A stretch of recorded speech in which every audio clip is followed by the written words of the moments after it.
नमस्कार दोस्तों, जैसा कि आप देख पा रहे हैं ये एक चेक बाउंस केसेस से रिलेटेड एपिसोड होने वाला है और ये बेयर प्रोविजन है section 138 of the negotiable instrument act के ऊपर है। और जो तरीके से मैं इसमें समझाने जा रहा हूँ आप टिल एंड तक देखिए, बहुत यूजफुल होने जा रहा है न्यू लॉयर्स के लिए और प्लस जो स्टूडेंट्स हैं उनके लिए।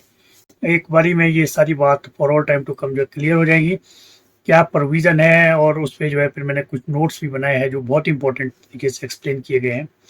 और आप बने रहिए टिल एंड तक। और मैं अब आपको जो है सीधा ले चलता हूँ उस प्रोविज़न की तरफ से जो बेसिक प्रोविज़न है। लेकिन उससे पहले मैं आप लोगों से ये रिक्वेस्ट करता हूँ कि काइंडली आप जो है ज़्यादा से ज़्यादा इसको शेयर करें, सब्सक्राइब करें, फीडबैक दें, कोई एजुटेशन ना करें फीडबैक देने में। और इवन के इसमें भी मैं जो फिर आफ्टर एक्सप्लेनिंग सेक्शन 138 इसमें क्या क्या टॉपिक बनते हैं, उन टॉपिक पे क्या क्या जजमेंट्स है, अगर आपको लगता है आपको चाहिए तो आप उसे कमेंट सेक्शन में जरूर बताएं। और वो टॉपिक की जो एंटायर लिस्ट जो है मैं एंड में जो है इसमें स्क्रॉल करूंगा, आप देखिए उसमें और उसका नंबर नीचे कमेंट सेक्शन में लिखिए, तो मैं उस टॉपिक पे जल्दी से जल्दी वीडियो बनाने की कोशिश करूंगा। जो भी उस पर लेटेस्ट लॉ है या जो भी उसके ऊपर वैलिड लॉ है टिल डेट, यानी कि ओवर रूल नहीं हुआ है, तो वो मैं लाने की कोशिश करूँ। चलिए अब मैं सीधा ले चलता हूँ आपको सेक्शन 138 के बेयर प्रोविजन की तरफ। तो जैसा कि आप देख पा रहे हैं, ये जो है चैप्टर 17 में है, नेगोशिएबल इंस्ट्रूमेंट एक्ट का जो चैप्टर 17 है उसमें है the penalties in case of dishonour of certain cheques for insufficiency of funds in the accounts. हम एक लेमैन की जो लैंग्वेज में हम समझते हैं कि चेक होता है जो बैंक से इशू होता है और चेक से हम पेमेंट करते हैं। जब वो पेमेंट करते हैं कई बार ऐसे हालात हो जाते हैं कि वो चेक बाउंस हो जाता है, वापस आ जाता है बैंक से, तो उसके ऊपर क्या क्रिमिनल लाइबिलिटी बनती है, तो ये जो है सेक्शन 138 में दिया गया है।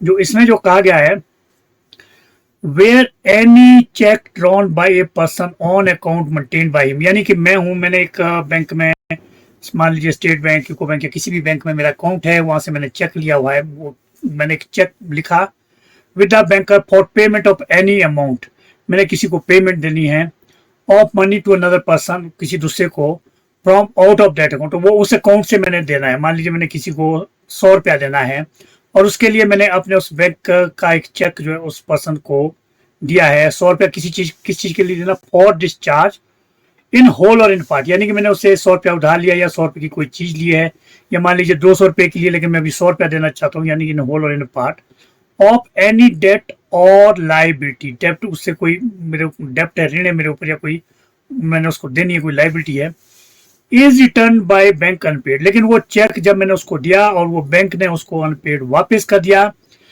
किस रीजन के लिए, इधर because the amount of money standing to the credit of that amount is insufficient, यानी कि मैंने 100 रुपये का चेक दिया, उसमें सिर्फ 99 रुपये थे या 100 रुपये से कितने भी कम रुपये थे, 1 रुपया था, इंसफिशिएंट की वजह से बैंक ने उसमें मेमो लगा के दे दिया for insufficiency of fund to honour the cheque और that it exceeds the amount arrange, यानी कि मैंने जो अरेंज किया है उसमें पैसा, बात एक ही बनती है, to be paid from that account by the agreement with the bank, such person shall be deemed to have committed an offence. अब मैंने जो है उसमें एक ऑफेंस कर लिया है, तो इस ऑफेंस की एवज में क्या होगा कि उसमें जो है punishment with imprisonment for a term which में एक्सटेंड टू 2 ईयर, 2 साल तक की उसमें सजा हो सकती है, प्लस उसमें फाइन मिल सकता है ट्वाइस द अमाउंट, यानी कि अगर उस पर्सन ने मेरे अगेंस्ट कोई केस कर दिया है तो मुझे 2 साल की सजा हो सकती है, प्लस उसको जो है 100 रुपये के बदले 200 रुपया मिल सकता है। लेकिन इसमें और भी जो कंडीशंस है वो बहुत ही इंपॉर्टेंट कंडीशंस है, वो देखिए क्या कंडीशंस है। Number A, the cheque has been presented to the bank within a period of 6 months, हालांकि एक्ट में अभी भी ये 6 मंथ का ही प्रोविजन है, लेकिन ये जो है it is now 3 months as per the RBI instruction with effect from 1 April 2012। वो आरबीआई की इंस्ट्रक्शन कौन सी, मैं आपको सीधा ले चलता हूँ वहां पे।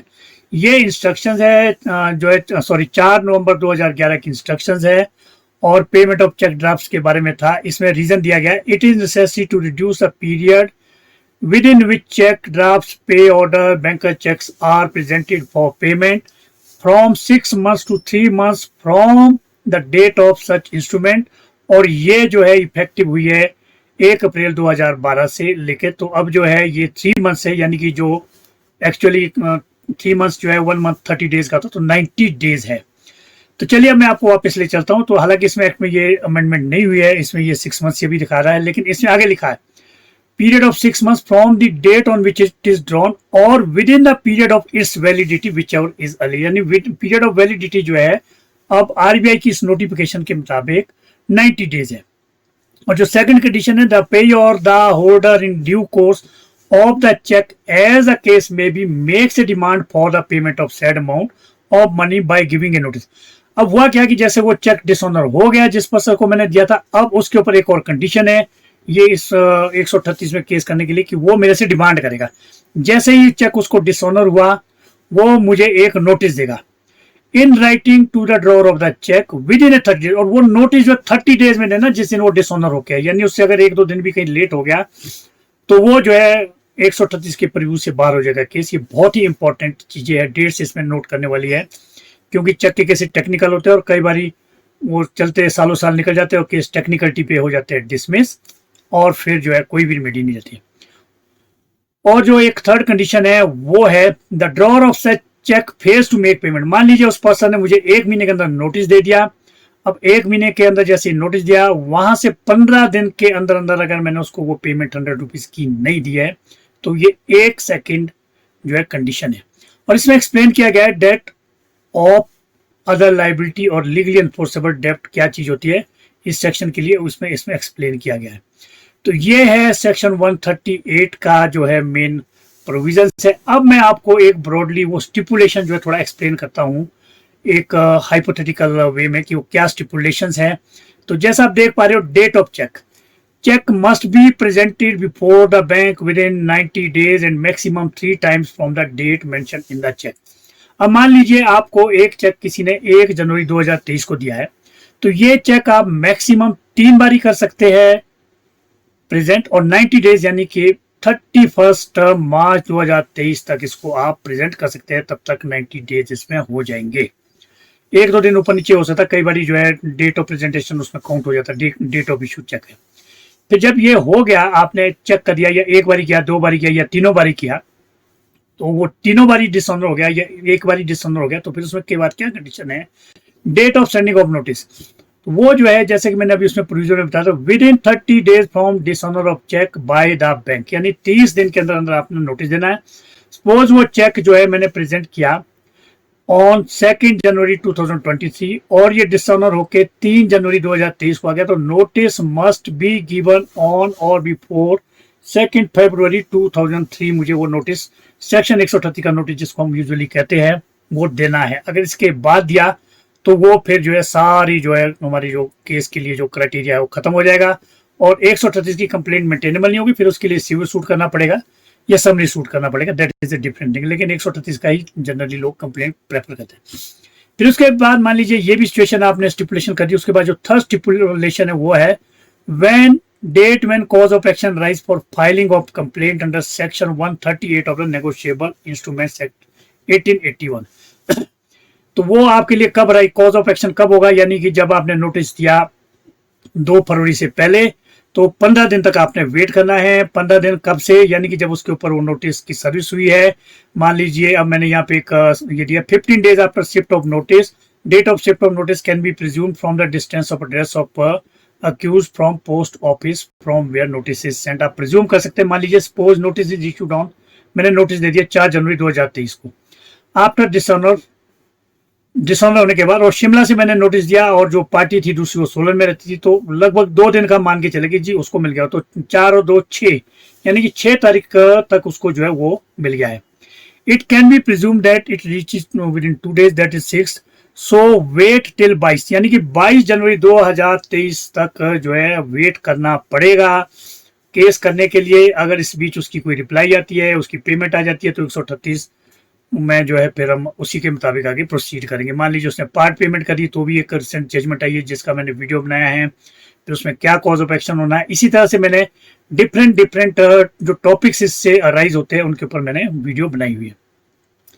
फिर उसके बाद मान लीजिए ये भी हो गया, हमने वेट भी कर दिया, तो फिर हमें कंप्लेंट कब फाइल कर सकते हैं। 22 जनवरी तक हमने करने के बाद जो है डेट ऑफ फाइलिंग कंप्लेंट जो है within 1 month thereafter, यानी वहां से 1 महीने के अंदर तो केस जो है हमने 22 फरवरी से पहले पहले करना, यानी कि अगर हम 22 फरवरी के बाद भी करें तो फिर हमें एक रीजन देना पड़ेगा, वैलिड रीजन देना पड़ेगा, which may be accepted by the court और which may not be accepted by the court, फिर उसको मेंटेन करने के लिए। अभी ये देखा आपने सिर्फ एक छोटा सा सेक्शन है 138 का, अब आपकी समझ में भी भली भांति आ चुका होगा, लेकिन इसी के ऊपर इतना केस लॉ है कि ये देखिए, अब मैं आपको ये दिखाता हूँ, यहाँ पे इतने इस पे जो है टॉपिक्स बने हैं। तो अगर आप चाहते हैं कि इन टॉपिक्स के ऊपर मुझे बनानी चाहिए वीडियो, मुझे इनके ऊपर जजमेंट्स आप लोगों के लिए लानी चाहिए, तो आप जो है कमेंट सेक्शन में जो है इन टॉपिक्स का या नंबर लिख लें या टॉपिक लिख लें कि भाई इस पे मैं आपके लिए जजमेंट्स जो है सर्च करके जो है वीडियो बनाऊं। तो आप ये सारे देख लीजिए, ये बहुत सारे इसमें टॉपिक हो गए। एक छोटे से सेक्शन के ऊपर आप सोच नहीं सकते हो कि कितने सारे जो है इश्यूज एंड प्रॉब्लम जो है राइज होते हैं। तो ये आप जैसे देख रहे हैं, drawing of a cheque holder in due course, evidence on affidavit, FSL report, holding a money, इस तरह से जो है ये सारे आप इसको पॉज करके देख सकते हैं। और यदि आपको लगता है कि मुझे बनानी चाहिए इन पे कोई वीडियो, तो मैं आपके लिए जो है वीडियो बनाऊंगा जरूर से जरूर, और आप जो है काइंडली कमेंट में जो है इनके बारे में पूरा जो है बताने। तो धन्यवाद, आशा करता हूं कि आपने ये सारे जो है नोट कर दिए होंगे। लगभग 61 पॉइंट्स इसमें बनते हैं और इनके ऊपर जो है आप ये देख लीजिए, अगर आपको लगता है कि इन पे मुझे वीडियो में। तो चलिए, आई होप कि ये सेशन काफी यूजफुल रहा होगा आप लोगों के लिए। तो काइंडली एंड काइंडली आप इस वीडियो को करिए ज्यादा से ज्यादा शेयर और सब्सक्राइब करें, लोगों को इसके बारे में नॉलेज दें कि भी ये यूजफुल है, सारी चीजें काम में आने वाली है, प्रैक्टिकल जो है प्रैक्टिस में काम में आने वाली चीजें हैं। और अपने कमेंट्स दें, लाइक करें, और thank you very much and have a good day. God bless you all.